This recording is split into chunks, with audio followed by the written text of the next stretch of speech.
Hello YouTube, Trainswrecker again. I thought I'd show you my main train room. This is where it all started. It's this little test layout right here. I don't have room for a big one. So I just put ideas out here or I think may look good, and then if they work, they stay. If they don't, they go. I have a little diner here made out of some old cars I'm still waiting for parts for, so until I get the parts, they sit here. As well as Burlington root box car, the CN refrigerator car, and those F7A units. The dummy units here are the Central Pacific and the Via. That Daylight's got a sheared axle in 3, where it broke into 3 pieces. 25-year-old engine, it's got plastic axles, so I don't know what line I was thinking. And as you can see, I have a CSX A unit going around, brand new. It's brand new to me, I should say. As you can see, I have the layout right now. I keep changing what I'm after for it. Right now it's set up as a little train museum.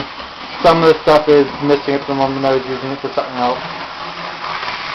I also have some unique stuff such as Snowman's truck from Smoking the Bandit Part 2, the Bandit Trans Am, and the weirdest ones are these 2 European trucks, or lorries as they'll call them. As you can see, it's a single loop layout with 3 sidings, one here, one there, and one there. I wouldn't really call that a siding, it's just a little storage spot. And this switch and that switch are automated. There and there. It's all from under here. I'm not claiming to be an electrician. I never was and probably never will. My wiring job is a complete mess. And as you can see, I have 3 power packs. This one here is for the actual layout. This one here powers the switches. And this one here powers up the 2 lights I have. That one and that one. That one has a dead bulb in it. So it just makes it easier for all the power packs. And under here's some of my spare parts, or parts waiting to be repaired. I got a building over there. I have an engine up on top in that box, and then those are all cars under there. And then in this shelf I have Emily's passenger coaches, a brand new Daylight locomotive, which will get its first running today. I'll make a video of it later. It's going to be run on a professional layout, so I'm hoping nothing goes wrong. And also up here is Bachmann's Emily, based on, in my opinion, one of the world's greatest locomotives, the Stirling 8-foot single by Patrick Stirling. And for decorations for this room, this is an actual puzzle I built when I was 6 or 7. Lost the box, so I thought it would be a wise idea to keep it in one piece. It's 2 Santa Fe War Bonnet FC-45s, so they're double-decker passenger train. And over here I have a collage I put together. I've made a few of these, but they make great gifts for one of my Uncle John, or I should say for my Uncle John. So this is the first one I made, so it stays here.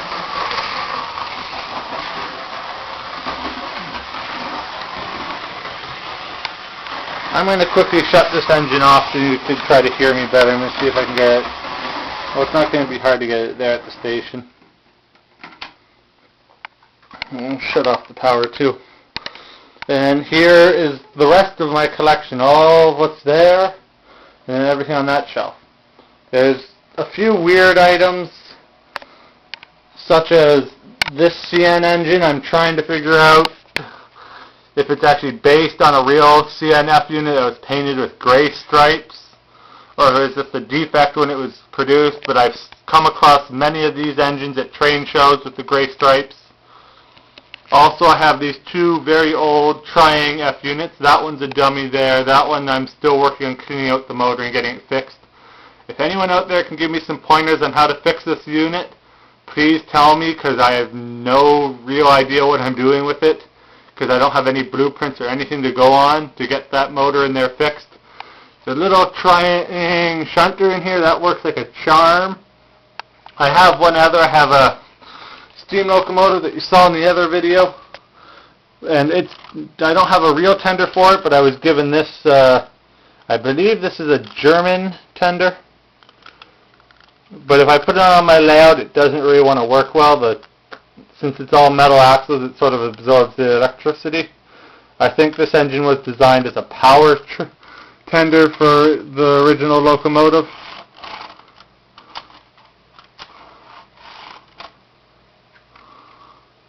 And as you can see, I have a lot of extra stuff. I have my CN stainless steel. I got 4 of the stainless steel type coaches and 2 others, one there and one there.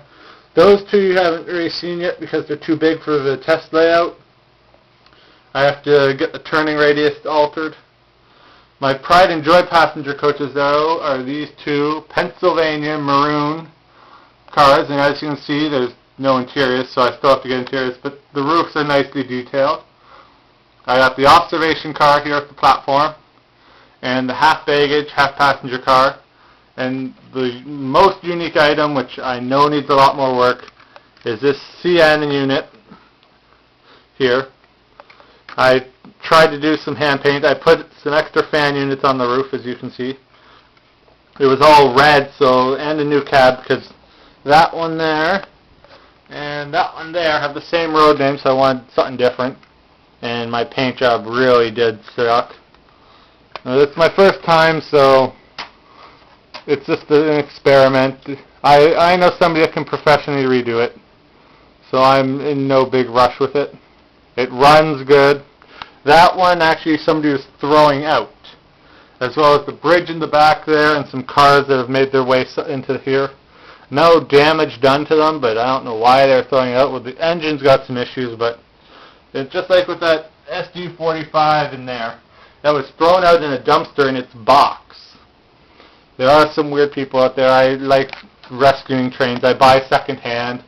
The only engines I've bought new here that are on this shelving units is actually only that one, my military engine right there with its Desert Storm train. The caboose is over there. But my main military vehicle, if I have a war with my friend who has a military train, is this car. It's got 4 actually firing missiles. So it's an old Triang car. I was given it by my uncle, one of my uncles. I believe, if I remember correctly, it was Uncle Brian. My Uncle John's engine would couple up these. And this helicopter car here, pretty cool. It actually fires the helicopter with a switch. This engine I bought, it was new, but I bought it secondhand. The owner wanted the set that it came with and not the engine, so he got rid of the engine and I bought it. It was never used till after I got it, so I'm happy with it. As you can see, I have a lot of random mix-match cars. I got Burlington Northern, CN, the Denver and Rio Grande, a lot of Triang stuff. Those 2 back cars are Triang in there. The flat cars are Triang, but I mainly collect CN, as you can clearly see. And I guess I should also say box cars, because as you can see, 2, 4, 6, 8, 9, 10, 11, 12, 13, 14, and I got more there and more in the other room. Yeah, well, if you have any questions on any of the locomotives or cars you see here or anything else, such as like some of these HO scale vehicles that I've either yet to fix, like this one's got parts falling off, or these ones that I bought. Front end loader, 2 cranes over there. These engines here are for trade. They all work. If you want pictures or have questions about them, there's also more. That siding should be full, and that gap should be full. Well, thanks a lot. Hope you enjoyed, and have a good day.